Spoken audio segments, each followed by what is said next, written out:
Komisi Pemilihan Umum (KPU) akan mengumumkan penetapan daftar calon sementara atau DCS anggota DPR RI Pemilu 2024. Daftar calon sementara atau DCS diumumkan setelah KPU membuka pendaftaran calon legislatif awal Mei lalu.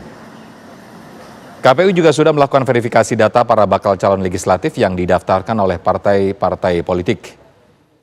Ada sejumlah bakal caleg yang datanya dikembalikan karena administrasinya kurang lengkap atau datanya ganda.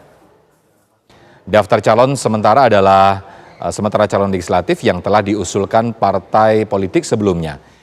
DCS ditetapkan sebelum KPU menetapkan daftar caleg tetap atau DCT.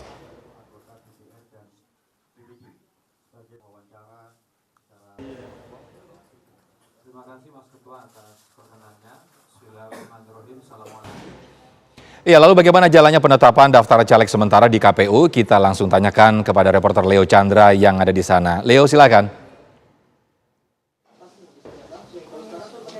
Ya, selamat siang Hafat dan juga pemirsa. KPU baru saja mengumumkan terkait dengan daftar calon legislatif sementara di gedung KPU Jakarta, di mana memang tadi dimulai pada pukul 1.40 lebih waktu Indonesia Barat dan dibuka oleh Ketua KPU Republik Indonesia Hashim Asyarif, dan juga ada 6 anggota lainnya dan 1 deputi teknis, yaitu Betty Epsilon Idors, Yulianto Sudrajat, Muhammad Afriduddin, dan Agus Melas Idamholik dan Parsadaan Harahap, di mana memang diketahui bahwasannya calon DPR untuk ini ada yang menarik, di mana memang ada sebanyak 8 calon legislatif yang menyandang disabilitas, dan informasi yang kami dapatkan juga bahwasannya untuk sementara ini KPU akan melakukan pemilihan legislatif secara 2024, di mana dari surat keputusan KPU 996/2023 tentang pedoman teknis dan juga penyusunan daftar calon, dan yang terakhir itu pencermatan dan daftar calon tetap, dan di tingkatan final penetapan daftar calon tetap DPR, DPRD, DPD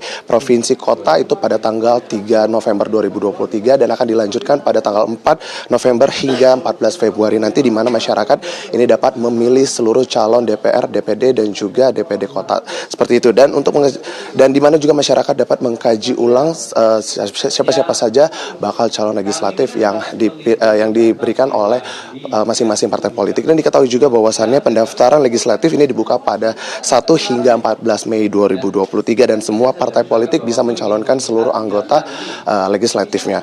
Dan melalui informasi dari anggota KPU Republik Indonesia, Idamholik juga mengatakan ada sebanyak 83,84 bacalek dan yang sudah memenuhi syarat, dan di mana 32,27 terdiri dari wanita dan ada sebanyak 49,57 terdiri dari pria, dan ada sebanyak 14,93% ini tidak memenuhi syarat, dan KPU membuka untuk para bacalek yang tidak memenuhi syarat ini untuk melakukan verifikasi ulang, dan diketahui juga ada sebanyak 1,23 data pencalonan bacalek ini memang tidak dilanjutkan lagi oleh partai politik untuk dilanjutkan ke dalam daftar bacalek, dan juga untuk bacalek ini dapat melakukan verifikasi ulang pada 12 hingga 15 Agustus 2023. Seperti itu, Alfat, kembalikan dari studio. Ya, Leo, jadi KPU kapan mengumumkan daftar calon tetap?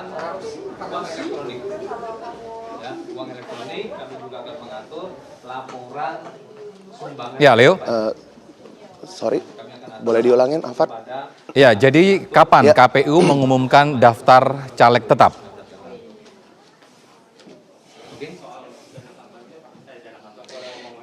Ya, KPU akan segera mengumumkan daftar bacalek tetap nanti, di mana pada informasi yang kami dapatkan bahwasannya memang untuk jumlah DPD yang paling banyak ini ada di daerah Jawa Barat sebanyak 54, Aceh 30 orang, Riau 29, dan untuk daerah yang sedikit itu ada di Sulawesi Utara sebanyak 8 orang, dan 4 provinsi baru dari Papua, yaitu Papua Selatan, Barat Daya, Pegunungan, dan Papua Tengah ini dilakukan untuk pemilihan DPRD. Dan untuk pemilihannya sendiri itu totalnya ada sebanyak 674, di mana di awal itu ada sebanyak 675 anggota, di mana diketahui 1 orang telah mengundurkan diri, dan diketahui untuk persentasi wanita ada sebanyak 19,9% dan laki-laki ada sebanyak 80,1%. Begitu, Alfat.